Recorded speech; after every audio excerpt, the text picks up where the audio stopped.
자, 모니터를 보면 시민들이 가장 궁금해하는 대표적인 질문 세 가지를 준비를 했는데요. 하나씩 확인해 보도록 하겠습니다. 자, 첫 번째 질문 보여주세요. 네, 취업도 못했는데 교통비가 너무 비싸요. 할인받을 수 없나요? 라는 질문입니다. 그렇죠. 수입이 없거나 적은 상황이면 교통비 자체도 부담이 될 수가 있거든요. 이거 뭐 어떻게 좀 도와주세요. 지속적인 취업난으로 인해서 경제활동이 저조함에도 불구하고 교통비와 물가는 또 꾸준히 인상되고 있습니다. 이런 청년들의 불안정한 생활이 지속되고 있는 것이 사실이고요. 특히 이제 미취업 청년들의 한 달 생활비 중 교통비 및 통신비가 차지하는 비율이 20%에 이른다고 합니다. 네. 그래서 서울특별시 청소년 대중교통 이용요금 할인 조례를 제정을 했는데요. 기존에 만 18세까지 청소년에게만 대중교통 이용요금을 할인하던 것을 국가법적 청소년 만 24세까지 20% 이상 할인하는 방향을 지금 조례로 제정하고 있습니다. 덧붙여서 청소년 동행카드라는 게 있는데 그게 뭔가요? 청년 동행 카드라는 것은요, 산업단지 중소기업, 청년 교통비 지원 사업인데요. 말씀드린 산업단지에 근무하거나 입주해 있는 중소기업 청년 근무자들에게 월 5만 원 한도에서 비용을 제공하는 카드라고 생각하시면 될 것 같습니다. 이걸 통해서 많은 청년들이 도움을 받을 수 있었으면 좋겠습니다. 다음 질문 확인해 볼게요.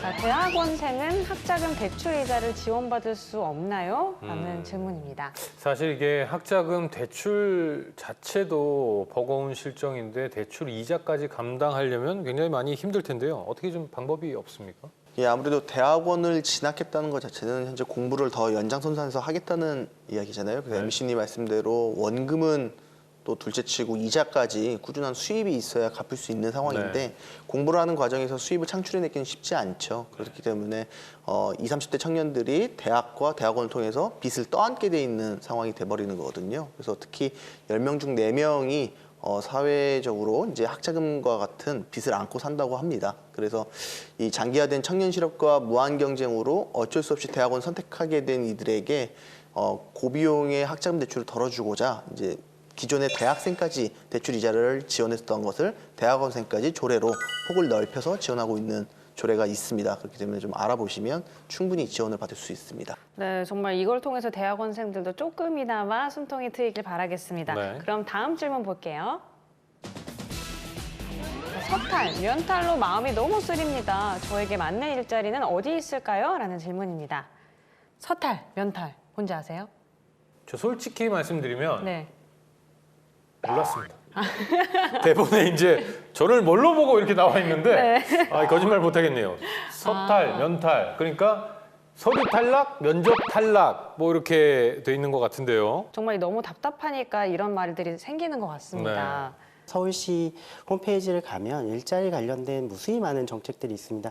정말 죄송한 건데요. 저희가 홍보를 잘 못합니다. 너무 많은 사업들이 있음에도 불구하고 청년들이 조금 쉽게 다가갈 수 있게 홍보를 하면 조금 더 취업률이나 아니면 청년들의 취업에 도움이 될 수 있는 콘텐츠부터 시작해서 지원 사업들이 많은데요. 아직은 저희가 좀 미진한 부분이 있어서 외람되지만 조금 더 수고를 하셔서 서울시 홈페이지를 통해서 여러 가지 정보를 획득하신다라고 한다면 아마 이 서탈, 면탈의 횟수나 확률이 좀 줄어들 수 있지 않을까 생각을 합니다. 청년 세대들이 받을 수 있는 뭐 어떤 지원과 좋은 혜택들이 있음에도 불구하고 이게 홍보의 부족이라든지 그런 걸로 인해서 몰라서 못 받는 경우들이 많이 생기잖아요. 그냥 안타까운데 그럼 아까 좀 전에 언급하셨던 청년 도전 지원 사업 이거 좀 자세히 설명 부탁드립니다. 청년 도전 지원 사업이라는 것은요, 청년들이 겪는 취업 준비 단계에서의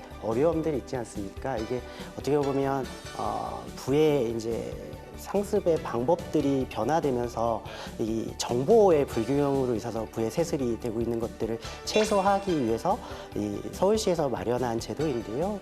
한마디로 취업 준비 운동을 도와주는 겁니다. 서울에는 4곳에 이 센터나 이런 것들이 운영되고 있고요. 개개인의 필요에 맞게 프로그램을 구성해주고 다양한 경험과 멘토링을 통해서 정보를 제공하고 필요한 이 기술이나 내지는 어떠한 서포팅을 개개인별로 맞춰주는 그런 프로그램이니까요. 조금 적극적으로 활용해 주시면 감사하겠습니다. 네. 네, 그렇다면 이 관련 그 홈페이지는 어떻게 접속하면 되나요? 워크넷 홈페이지에 접속해서요. 워크넷이라는 건 포탈에 치시면 바로 나올 텐데요. 고용복지정책 탭에서 청년 도전 지원 사업 클릭을 하시면 됩니다. 이것도 좀 복잡하잖아요. 네. 저희들이 이런 것들을 간소화할 수 있게끔 네. 서울시 홈페이지를 통해서 일괄적으로 들어갈 수 있게끔 정책적으로 개선해 나가고 있는데요. 지금 말씀드린 곳에서 확인을 하셔야 될 것 같습니다. 네, 정말 진심으로 청년들을 위해서 여러 가지를 생각하고 있다는 그런 느낌이 듭니다. 자, 오늘 청년들을 위한 좋은 정보들을 많이 주셨는데요. 계속 좀 겸손하게 말씀들을 해주셨는데 조금 보람 있거나 뿌듯하게 느껴지는 활동이 어떤 게 있었는지 궁금합니다. 저는 이제 의회 활동을 시작하면서 꾸준히 이야기했었던 게 청년 정책을 좀 일괄적으로 묶었으면 좋겠다라고 얘기해서 청년 부서가 청년 정책 담당관이라는 부서였는데요. 이제 청년 담당관실을 청년청으로 승격시켜서 조금 한계 일원화된 부서를 지금 완성 단계는 아니지만 많이 만들어 놓은 상태여서 그 활동에 있어서 열심히 의원님들과 함께 주장한 것이 가장 보람됐다고 저는 생각하고 있습니다. 김 의원님은요? 솔직히 말씀드리자면요. 제가 큰 뜻을 가지고 청년들의 문제를 좀 해결해 보겠다고 활동을 한 것은 맞으나 아직까지 그게 청년들에게 와 닿았다라고 말씀드린 건 조금 외람된 것 같아요. 네. 그래서 제가 무슨 활동을 해서 보람됐다라고 말씀드린 건 청년들에게 또 한 번의 박탈감을 줄 수 있다라고 생각하는데요.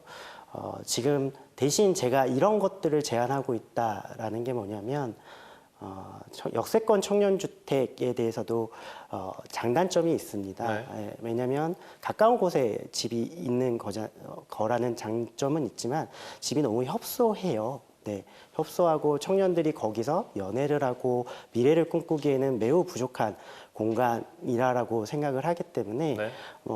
청년들과 소통을 하면서 대신 좀 넓은 공간을 마련해 줄 수 있는 청년 주택을 만들어 보자라고 하면 예산이지 않습니까? 그러면 예산을 그러니까 역세권이 아니라 좀 먼 곳에 저렴한 땅에서 좋은 집을 만들고 거기에 말 그대로 역을 만들게 되면 역세권이 되는 건데 이게 서울시는 인프라로서 가능한 거여서 이런 이야기들을 논의해 가고 서울시와 상의해 가면서 청년들에게는 조금 더 많은 이야기를 듣는다라는 게 이제 저의 어떻게 보면 변명이기도 하고 미래에 대한 계획이기도 합니다. 아니, 김홍표 의원님 굉장히 좀 조심스럽고 신중하게 말씀을 해주시는 편인데 어떻게 보면 지금 현재 예산결산위원회 위원장님이시잖아요. 네네네. 청년발전특별위원회 예산을 시원하게 결제를 해버리는 게 저의 청년 정책은 청년이라는 이름이 붙지 않는 정책들이 청년들에게 혜택이 가야 된다라고 생각하는 게요. 네. 청년들이 어떻게 보면 정말 적은 돈으로 직접적인 혜택을 받는다라고 하지만 그 외에 이제 비청년이라고 불리우는 청장년층이나 노인층 내지는 여성 정책, 장애인 정책들도 개별적으로 있음에도 불구하고 이게 이름이 붙어 버리다 보니까 이게 어떻게 보면 이 불화를 일으키는 것들이 되더라고요. 네, 그래서 저는 청년이라는 이름이 정책에서 사라지는 때가 아마 청년들의 가장 좋은 세상이지 않을까라고 생각을 합니다.